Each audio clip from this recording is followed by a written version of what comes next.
So I'd like to introduce myself by taking you through my own aging experience and the events that have shaped my identity.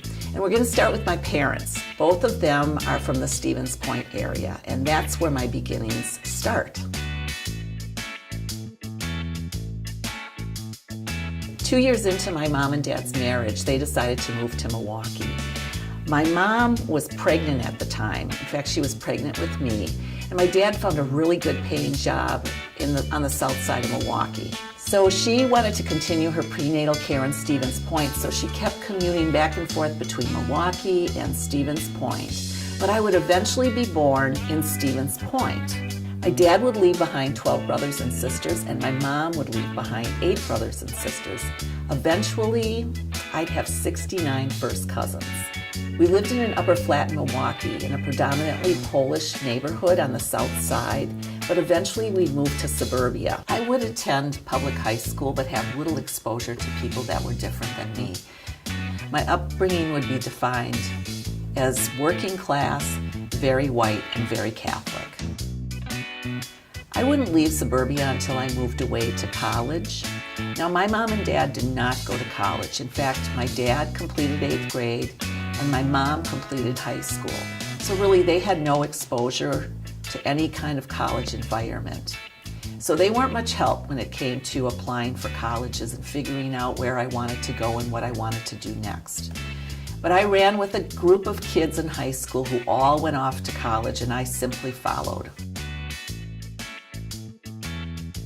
I went to UW-M, but eventually transferred to Madison after visiting some friends and going to a football game there. I had such a good time that I decided that because of the football game, I was going to transfer to Madison. And so the following week, I sent my transcript and I applied for admission. And by my sophomore year, I was at Madison. I would eventually graduate from Madison with my bachelor's and master's degree in social work. I would be the first person on my father's side to have a college degree. I was devastated that it took me 6 weeks to land a job, but looking back now, I realized that that wasn't a whole lot of time to find a job. And eventually I landed my first job, and I've been lucky enough to be employed 35 years. I've worked in places like Children's Hospital, Children's Service Society, and Catholic Charities. I worked with pregnant women, foster families, adoptive families. I worked with kids with chronic illness and their families, and couples struggling in their marriage. My choice of career was strongly influenced by my father's drinking and my brother's mental illness. My father would eventually quit drinking, but my brother continues to struggle with his schizophrenia. And I was fascinated by the impact those two circumstances had on my family and on me. I came to UW-M 17 years ago. I've had 3 jobs since I arrived here. I started in the Helen Bader School of Social Welfare, conducting training programs, and then I moved to the School of Education, where I worked in the Department of Curriculum and Instruction. And now I work in the Center for Aging and Translational Research.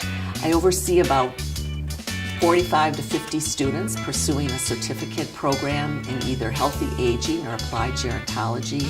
I also coordinate a lot of the professional development programs for people working in the field of aging. And I teach, and that's my favorite part of my job. I enjoy the teaching aspect and the development of courses.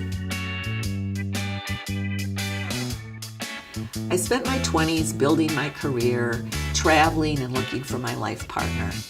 I met Frank, my husband of 25 years, at a concert series, one of the first here in Milwaukee, called Rainbow Summer.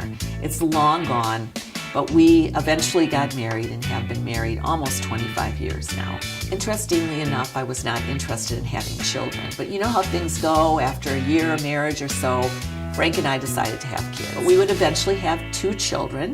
My son would be born in 1995, and my daughter would come along about 18 months later. Frank and I settled in the Brady Street neighborhood. We moved in when it wasn't such a great place back in the 1980s. In reaction to my own upbringing, we would raise our children completely differently than the way that I was raised. They would attend public schools in the city of Milwaukee. They would have a very diverse friend group, and we would raise them in the Unitarian Universalist Church. My husband was a Milwaukee firefighter for 32 years. He retired just 2 years ago. You may have met my husband if you called for a Lyft or an Uber. He decided after he retired that he would become a Lyft and Uber driver. The stories he tells about that experience are on par with the stories he told as a firefighter. They're funny, heartwarming, they show the best and the worst of humanity, and sometimes they're even embarrassing.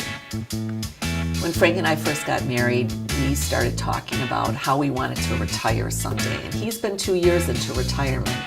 So I've been thinking about how I want to retire, and I've decided that I want to semi-retire. So this semester I will be moving into semi-retirement. Our lifelong dream has been to move to New York City. So at the end of this month, my husband and I are going to be packing up a rental car with our juicer, and we're going to move to New York City, Brooklyn to be specific. Thankfully, UWM has a telecommuting policy, so I will be telecommuting from New York City teaching this class. So those are the highlights of my life in 6 minutes. Now it's your turn. Go to the discussion board and introduce yourself. Tell us a little something about you. And then look for a connection in my introduction to you, a way that you and I connect. Maybe there was something I said that resonated with you. Maybe there was an experience I had that you've also had. Share that with me and your classmates. And then end your post with a paragraph about why you chose this class. Did you choose it because the topic was interesting? Did you choose it because it fit your schedule? Did you choose it because it met a gen ed requirement and you needed to fulfill that requirement? Whatever the reason, share a little bit about why you chose this class. I look forward to learning about you and having you in this class.